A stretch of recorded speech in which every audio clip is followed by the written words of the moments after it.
बच्चों, आज हम कक्षा छठी का पाठ दूसरा पढ़ने जा रहे हैं। सबसे बड़ा धन। धन तो चलते हैं इसकी कहानी की तरफ बढ़ते हैं आगे। तो पढ़ते हैं कहानी।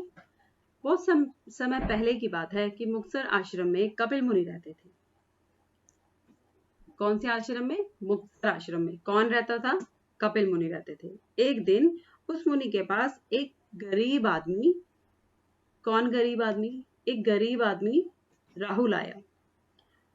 कपिल मुनि ने उससे आने का कारण पूछा तो वह कहने लगा, बाबा जी, कोई ऐसा उपाय बताओ कि मेरे पास बहुत सा धन हो जाए, अथवा कोई ऐसा मंत्र सिखा दो जिससे मैं इतना धन कमा लूं कि जीवन भर मुझे कमी न रहे और मैं आराम से बैठकर खा सकूं। कपिल मुनि ने थोड़ी देर सोचा, फिर राहुल से पूछा, अच्छा, पहले यह बताओ, क्या तुम्हारे पास बिल्कुल भी धन नहीं है? राहुल ने गिड़गिड़ाते हुए कहा, नहीं महाराज, एक पैसा भी नहीं है। कपिल मुनि ने फिर पूछा, कोई मकान, कोई खेत, कुछ तो होगा? राहुल ने दुखी होकर कहा, कुछ भी नहीं है।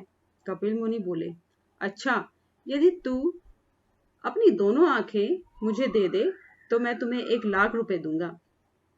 तो राहुल कुछ देर सोचा और बोला, फिर मैं देखूंगा कैसे? नहीं, आंखें तो मैं नहीं दे सकता। तो मुनि ने सबसे पहले राहुल की दोनों आंखें मांगी थी। मुनि फिर बोले, अच्छा, तो दोनों हाथ दे दो। दोनों आंखों के बाद उसके दोनों हाथ मांग लिए। राहुल सोच में पड़ गया, फिर बोला, फिर मैं काम कैसे करूंगा? हाथ देकर तो मैं कुछ भी नहीं कर सकूंगा।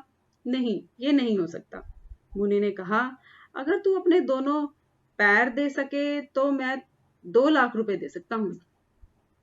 राहुल बहुत घबराया और कहने लगा, पैर के बिना तो मैं चल फिर भी नहीं सकूंगा, ना कहीं आ सकूंगा, ना कहीं जा सकूंगा, इसलिए पैर तो मैं बिल्कुल नहीं दे सकता। कपिल मुनि को गुस्सा आ गया।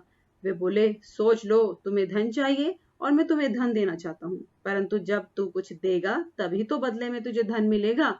यदि तू अपना मुख मुझे दे दे तो तुझे 10,00,000 रुपए दे दूंगा। तो अब कपिल मुनि ने उसे 10,00,000 रुपए के बदले उसका मुख मांगा। राहुल कपिल मुनि की बात सुनकर हैरान रह गया। वह बोला, हे मुनिराज, यदि मैं अपना मुख ही आपको दे दूंगा तो मैं कैसे खाऊंगा और कैसे पीऊंगा? खाए पिए बिना जीवित कैसे रहूंगा? ना किसी से बात कर सकूंगा। आप ही बताएं, फिर धनवान बनने का क्या लाभ है? अब तो कपिल मुनि तंग आ गए। वे बोले, तुम देना तो कुछ नहीं चाहते, बिना कुछ दिए ही धन प्राप्त करना चाहते हो। क्या कभी ऐसा हो सकता है? मैं जो तुमसे लेना चाहता हूँ उसमें से तो तुम कुछ नहीं दे सकते। अच्छा, तुम ही बताओ कि तुम क्या दे सकते हो? राहुल ने बहुत सोचा, पर उसकी समझ में कुछ नहीं आया कि अपने शरीर का कौन सा अंग देकर लाखों रुपए प्राप्त कर ले। वह कुछ नहीं बोला। तो कपिल मुनि ने फिर पूछा, क्या तुम अपनी जीभ मुझे दे सकते हो? राहुल ने कहा, नहीं मुनिराज, कभी नहीं। कपिल मुनि मुस्कुरा पड़े और बोले, अरे मूर्ख, तू तो कहता है तेरे पास एक भी पैसा नहीं है। भगवान ने तुझे एक एक अंग लाखों रुपए का दे रखा है। स्वस्थ शरीर ही सबसे बड़ा धन है। इसी से मेहनत कर और कमा कर खा, इससे ही तुझे जीवन में सुख मिलेगा। राहुल की बात समझ में आ गई। अब वो सब कुछ समझ गया और उसने मेहनत करनी शुरू कर दी। देखते ही देखते वह अमीर आदमी बन गया। तो ये थी जी हमारी कहानी। अभी चलते हैं इसके अभ्यास की तरफ। तो इसके गुरमुखी और देवनागरी लिपि के शब्दों का अभ्यास करेंगे। उपा, उपाय, हथ, हाथ, दुखी, दुखी, पैसा, पैसा, लख, लाख, प्राप्त, प्राप्त, घबराया, घबराया, मूर्ख, मूर्ख। आगे चलते हैं जी। नीचे एक ही अर्थ के लिए पंजाबी और हिंदी भाषा के शब्द दिए गए हैं, इसे ध्यान से पढ़ें और हिंदी शब्दों को लिखेंगे।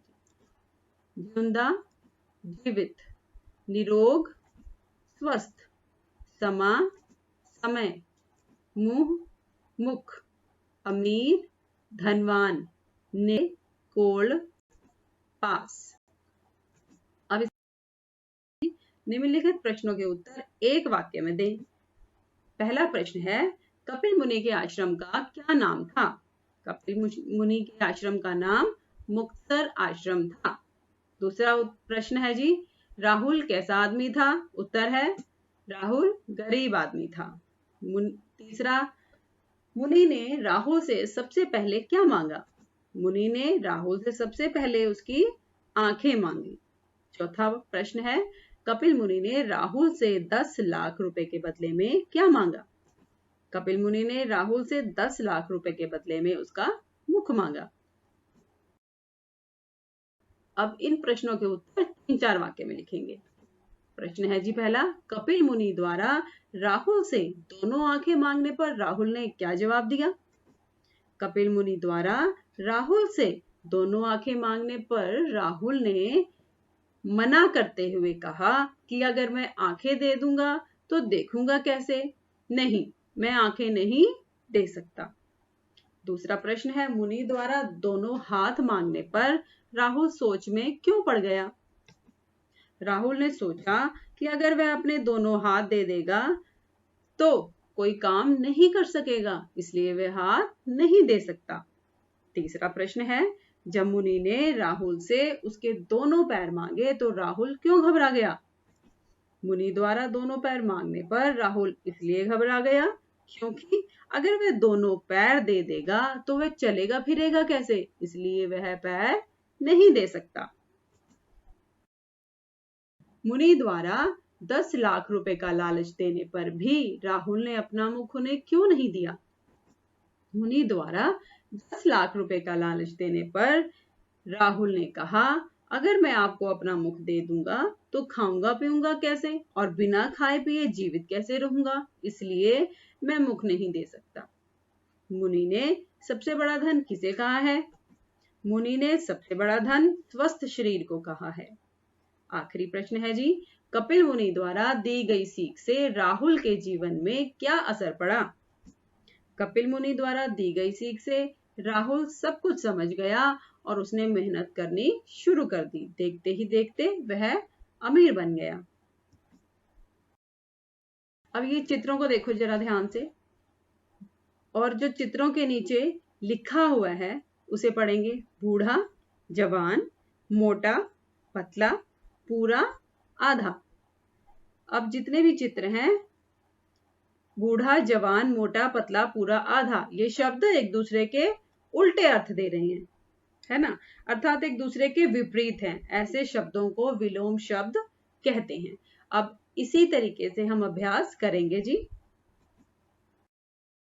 करेंगे। जैसे इसमें पहले किया हुआ है, गरीब, अमीर, जीवन, मृत्यु, पास, दूर, स्वस्थ, रोगी, बुद्धिमान, मूर्ख, सुखी, दुखी। आगे चलते हैं। व्याकरण। अब इसके 4 वाक्यों को ध्यान से पढ़ेंगे। क, ख, ग, हमें 4 वाक्य दिए गए हैं, इन्हें ध्यान से पढ़ेंगे। कपिल मुनि मुक्तसर आश्रम में रहते थे। क्या तुम्हारे पास कोई मकान है? उनको राहुल पर गुस्सा आया। राहुल ने मेहनत करने की ठान ली। अब इसमें कुछ अधिक काले अक्षर दिखाई दे रहे हैं हमें वाक्यों में। कपिल मुनि, मुक्तसर, मकान, राहुल, गुस्सा, मेहनत। ठीक है जी। अब कपिल मुनि क्या है और राहुल क्या है? ये व्यक्तियों के नाम है। मुक्तसर स्थान का नाम, मकान क्या है? वस्तु है, गुस्सा क्या है? भाव है, मेहनत क्या है? गुण है। इसलिए कपिल मुनि, राहुल, मुक्तसर, मकान, गुस्सा, मेहनत किसी ना किसी नाम को प्रकट कर रहे हैं, किसी ना किसी चीज का नाम का बोध करा रहे हैं। तो हम इन सबको क्या कहेंगे? संज्ञा कहेंगे, संज्ञा कहलाते हैं। अतएव किसी व्यक्ति, वस्तु, स्थान या भाव के नाम को संज्ञा कहते हैं। इसी के आधार पर हम इस 7वें प्रश्न को करेंगे। निम्नलिखित वाक्यों में से संज्ञा शब्द छांटिए और बॉक्स में लिखिए। अब एक पहले से लिख के इसमें हमें उदाहरण के रूप में दिया हुआ है राहुल।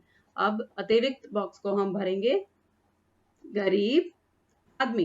कपिल मुनि ने फिर पूछा, कोई मकान, कोई खेत, कुछ तो होगा। अब इसमें संज्ञा शब्द कौन से हैं? कपिल मुनि, मकान, खेत। अब तीसरा है, कपिल मुनि ने उससे आंखें, हाथ, पैर, मुख तथा जीभ मांगी। अब संज्ञा शब्द कपिल मुनि, आंखें, हाथ, पैर, मुख, जीभ। चौथा है हमारा, उसे बहुत दुख हुआ। संज्ञा शब्द है दुख। आखिरी जो हमारा वाक्य है, राहुल ने परिश्रम करना शुरू कर दिया। राहुल परिश्रम। इस पाठ का हमारा जो आखिरी प्रश्न है अभ्यास का, वो इस तरह है। निम्नलिखित शब्दों में अक्षरों को उचित क्रम में रखकर सही शब्द बनाओ। जो ये शब्द हमें दिए गए हैं, इनका जो क्रम है वो ठीक नहीं है, उचित नहीं है। उनको उचित क्रम में लिखकर उसको सही रूप में, उसका जो सही रूप है उसका वो लिखना है। तो पहला था गिड़गिड़ाते, अब अगला है घबराया, चाहते, कपिल, मकान, महाराज, इसलिए, भगवान, कमाकर, मेहनत। तो ये था हमारा पाठ दो के सारा प्रश्न अभ्यास और व्याकरण अभ्यास। आप सब बच्चों ने ध्यान से सुना होगा और जो ये मेरी वीडियो है ये आपको काफी सहायता करेगी, काम पूरा करने में आपके लिए काफी सहायक सिद्ध होगी। धन्यवाद।